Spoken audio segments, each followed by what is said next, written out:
It's a funny thing to see that American developers and journalists are kind of running scared after the release of Stellar Blade and its demo, because the hate train for this game just keeps on going. And you know, IGN is the premier journalist frontier that is taking on the people that actually love playing great games with beautiful women in it, and that's what we're seeing with Stellar Blade taking YouTube streamers by storm. Everyone's playing the demo, everyone's loving and enjoying this game, and it's kind of wearing thin on the games journalists that are embattled with the gamers themselves in multiple controversies when it comes to Sweet Baby Inc. Detected and all the games journalists that are rallying behind Sweet Baby Inc. And of course, recently this controversy with BGG, Black Girls Gamers, that are suing multiple outlets that are going against the grain and not reporting in their favor. And I think Stellar Blade is at this critical point where everyone loves this game. Everyone that has been playing it, everyone that has looked at some of the gameplay footage or even got their hands on the demo, they're loving the gameplay mechanics, and most of all, they're loving the beautiful women in this game. And that is the antithesis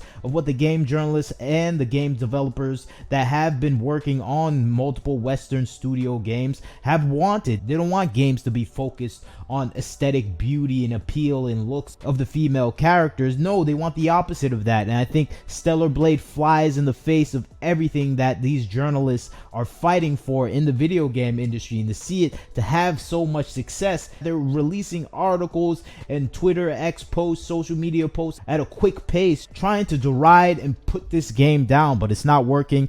Everyone is loving this, and you can see it from the social media posts. Everyone is excited for the release date of this game, but when you look at IGN, quite the opposite is being told. They're in anger and hatred over this release, and they're saying this in multiple articles where they're just bashing the gameplay mechanics. They're saying everyone is dumb for actually feeling attracted to this bland and uninspiring character, and you can just see it in some of their comments right here. I'm going to read it.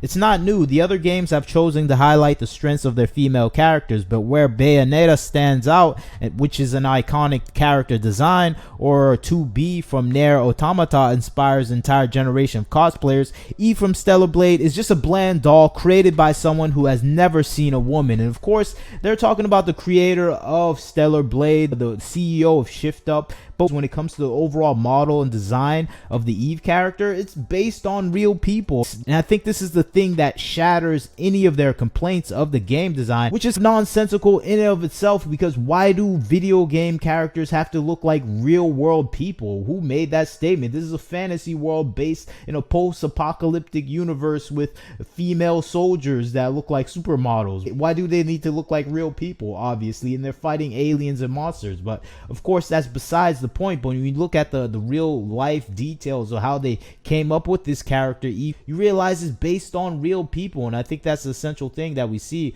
with this character design, where it's based on a real life model, Instagram model, where they took her body shape and they scanned it, and you can see the proportions are accurate to the model. Of course, people are going to say the face is not the same, but when you look at the actual CEO and creator of Stellar Blade, his wife, Eve kind of looks like his wife. You can see this in this photo. Eve, she has the same proportions, at least face wise, of Eve. So you can see that the artist just took a model's body and put his wife's head onto Eve. And I think that is the thing where you're seeing he kind of used real life models to make this character up. And I think that is the astonishing thing that breaks any lie or any criticism that any journalist has about this game. Is based on real people, obviously, even though it doesn't have to be based on real people. It's a video game, it's a fantasy, it's science fiction. It doesn't have to be a carbon copy of reality. And I think that is a problem with a lot of video game developers now and today, that they always need to adhere to this false standard where you need to make everything realistic and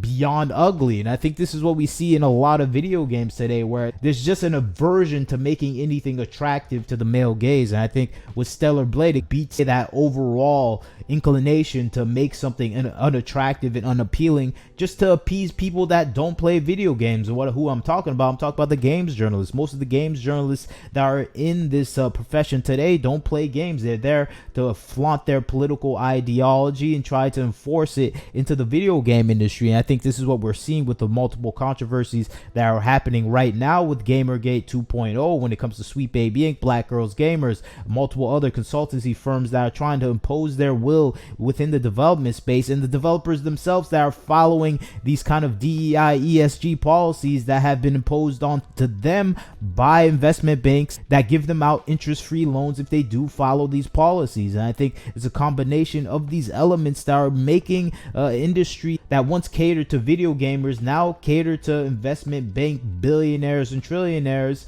or political ideologists and activists. And I think that is the video game industry in a nutshell in the Western sphere. And now people are cheering on a game that is neglecting those standards that the Western sphere has imposed on them. And I think that's what we're seeing with Stellar Blade and Eve. Eve is back to the traditional form of gaming where they're making actual good game. And that's when you play the demo, you realize, oh, there's so much dynamics in this game. It's like a Sekiro, Demon Souls type of game. There's a multiple skill trees that you can build up. There's many abilities, there's parrying, there's dodging, there's so much elements in the game that are so fascinating to a gamer, where I think this has the full package of what can make a game of the year. And I think that is the thing people are realizing after playing this game, that they may be playing the best game of the year. And that is a shocking thing to hear, especially from a Korean developer that hasn't been focusing on console gaming. But of course, that is a high possibility nowadays, since most Western developers are not focused on creating good games anymore. And I think that is a sad thing that is part of this situation now, where we're having outside developers from other countries that have the luxury of having a passion for gaming and creating something for the gamers. And I think Stellar Blade is the result of that. And of course, the anger that we're seeing from the Western media sphere is coming from that loss of control over what content is produced in video games. And I think that is the essential thing that we're seeing here with Stellar Blade, and the anger that's popping up from games journalists. They realize, oh, everyone loves this game. Even the people that agree with us, they like this game, and that is a problem for them, because this game is going to make huge profits and it's going to set the standard for the future of gaming. And I think that is a thing that they're scared about. This is what they're arguing. That's why they're ridiculing. That's why they always call people that like these attractive models or attractive video game characters losers or incels, even though they're married with multiple children. They call everyone this because they want people to stay away from liking and enjoying these types of games. And it seems like the populace, the video game populace, has ignored their threats, and they don't mind being bullied by the bullies anymore, because their words mean nothing, because we're actually adults now and we have our own apartments, jobs, houses, children to take care of, wife and family, or anything like that. We're actually adults, so saying your words now when we're actually responsible individuals means nothing. And I think that is the central thing that we're seeing with these games journalists, where I'm thinking they're still living in high school. Like they feel like they can still bully the gamers and make them feel shame for liking to play games. And I think that is something that doesn't matter to most gamers nowadays that have like 401ks and investment plans. So I think that is the big schism that we're seeing in games journalists. They feel like they can ridicule the gamers when the gamers are adults now with responsibilities. So that is the funny thing that I'm seeing right now. And you can see it in all the comments right here, where a lot of people are coming out trying to slander the gamers